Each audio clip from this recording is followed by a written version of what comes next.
भारतानं संसदीय शासन पद्धती स्वीकारलेली आहे, ज्या अंतर्गत दोन मुख्य पद असतात. एक असतो हेड ऑफ द स्टेट, देशाचा प्रमुख, ते असतात राष्ट्रपती, आणि दुसरा असतो पद हेड ऑफ द गव्हर्नमेंट, शासनाचा प्रमुख, सरकारचा प्रमुख, ते असतात पंतप्रधान.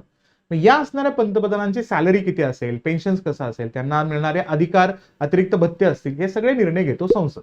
आणि मग संसदेनं 2018 पासून या असणाऱ्या पदांच्या अंतर्गत असणाऱ्या सॅलरी चेंज केल्या, आणि ती सॅलरी 2018 पासून मिळते पंतप्रधानांना 2,80,000. सोबतच त्यांना मिळतं ते म्हणजेच काय, रेंट फ्री असणारं अकोमोडेशन त्या ठिकाणी मिळतं, ते पण कुठं, 7 लोक कल्याण मार्ग, न्यू दिल्ली या ठिकाणी त्यांना हे घर मिळतं. सोबतच त्यांना Z+ सिक्युरिटी दिली जाते, आणि ती कोणामार्फत, स्पेशल प्रोटेक्शन ग्रुप अंतर्गत दिली जाते.